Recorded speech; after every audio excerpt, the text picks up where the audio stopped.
You shall not be controlled. Welcome to the Hopefulist, a daily talk show hosted by veteran broadcaster Wendy McClure. Join Wendy each day as she shares her life lessons that transformed her from perpetual pessimist to the ultimate hopefulist. The perfect morning show to get you caught up on the day's top stories while sharing insights that will lead to positive transformation and bring out the hopefulist in you. For more inspiration, visit Hopefulist.com.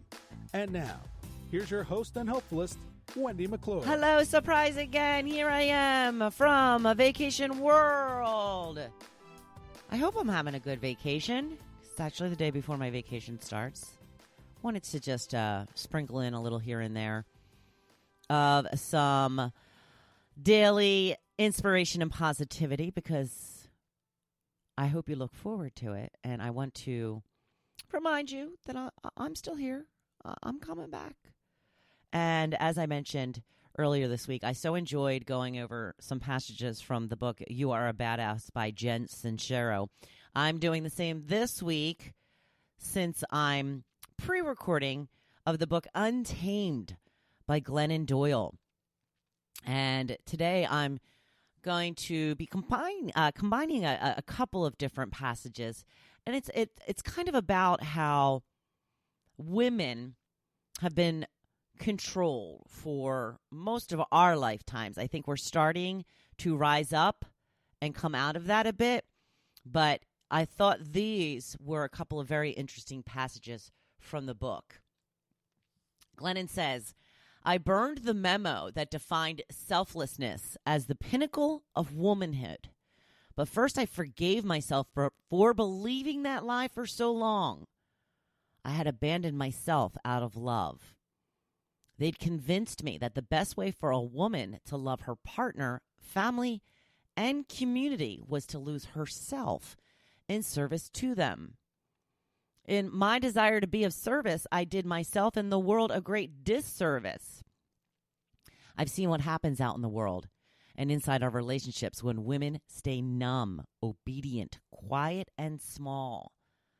Selfless women make for an efficient society, but not a beautiful, true, or just one. When women lose themselves, the world loses its way. We do not need more selfless women. What we need right now is more women who have detoxed themselves so completely from the world's expectations that they are full of nothing but themselves. What we need are women who are full of themselves. A woman who is full of herself knows and trusts herself enough to say and do what must be done. She lets the rest burn. Because our culture was built upon and benefits from the control of women. The way power justifies controlling a group is by conditioning the masses to believe that the group cannot be trusted. So the campaign to convince us to mistrust women begins early and comes from everywhere. When we are little girls, our families, teachers, and peers insist that our loud voices, bold opinions, and strong feelings are too much and unladylike. So we learn to not trust our personalities. Childhood stories promise us that girls who dare to leave the path or explore get attacked by big bad wolves and pricked by deadly spindles. So we learn to not trust our curiosity. The beauty industry convinces us that our thighs, frizz, skin, fingernails, lips, eyelashes, leg hair, and wrinkles are repulsive and must be covered and manipulated. So we learn to not trust the bodies we live in. Diet culture promises that controlling our appetite is the key to our worthiness. So we learn to not trust our own hunger. Politicians insist that our judgment about our bodies and futures cannot be trusted. So our own reproductive systems must be controlled by lawmakers we don't know in places we've never been. The legal system proves to us again and again that even our own memories and experiences will not be trusted. If 20 women come forward and say he did it, and he says, no, I didn't, they will believe him while discounting and maligning us every damn time. A little aside from me, something I've noticed. 20 women can come forward after 10 years. And the first question is, why did you wait so long? But a bunch of men have come forward to accuse their former priests after 30 years. And they are applauded with being brave. Do you see the difference? Men are brave if they waited and were tortured for 30 years, keeping this story inside of them. How brave to finally let it out. But when a woman does it, why did you wait so long? Back to Glennon. And religion, sweet Jesus, the lesson of Adam and Eve, the first formative story I was told about God and a woman was this. When a woman once more, she defies God, betrays her partner, curses her family, and destroys the world. We weren't born distrusting and fearing ourselves. That was part of our taming. We were taught to believe that who we are in our natural state is bad and dangerous. They convinced us to be afraid of ourselves. So we do not honor our own bodies, curiosity, hunger, judgment, experience, or ambition. Instead, we lock away our true selves. Women who are best at this disappearing act can earn the highest praise. She is so selfless. This passage right here is what inspired my creation of the world, Selfful. I did a blog post and podcast on that last week. She is so selfless. Can you imagine? The epitome of womanhood is to lose oneself completely. That is the end goal of every patriarchal culture, because a very efficient way to control women is to convince women to control themselves. Glennon says, I tried to control myself for so long. I spent 30 years covering and injecting my face with potions and poison, trying to fix my skin. Then I quit, and my skin was good. For 20 years, I was attached to a hairdryer and straightener, trying to tame my curls. Then I quit, and my hair was good. I can back that one up. I fought my curls for years. And one day I just said, enough.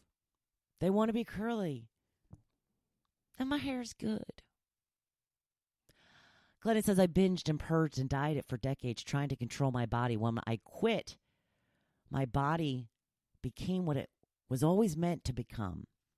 And it was good too. I numbed myself with food and booze, trying to control my anger. When I quit, I learned that my anger never meant that there was something wrong with me. It meant that there was something wrong out there, something I might have the power to change. I stopped being a quiet peacekeeper and started being a loud peacemaker. My anger was good.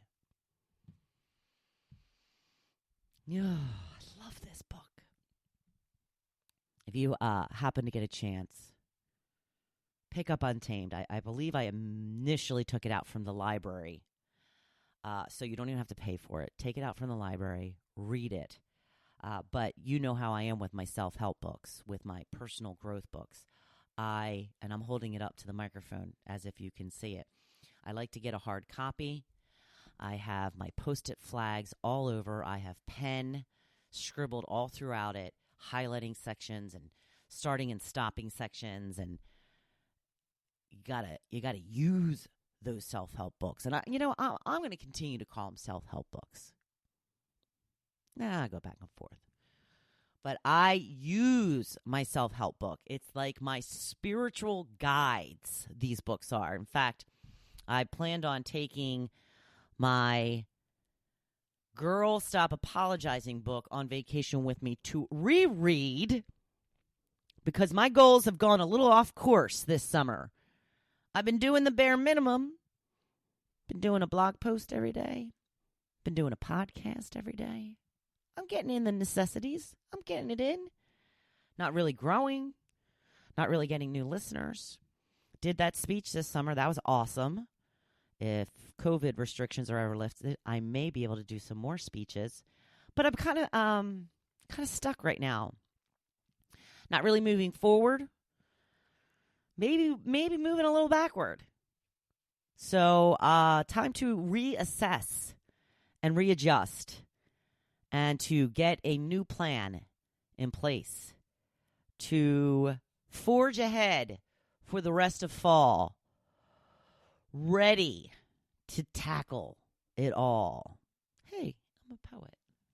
I didn't even know it. So when I get back, I'm going to help you if you need help with prioritizing your goals.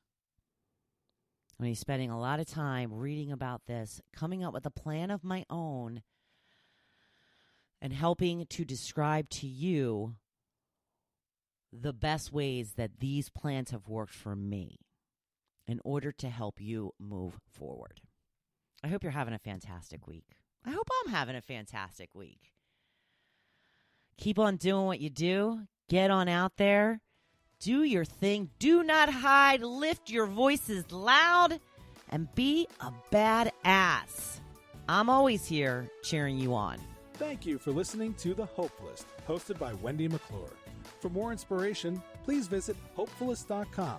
Thanks, and we'll see you tomorrow on The Hopefulist.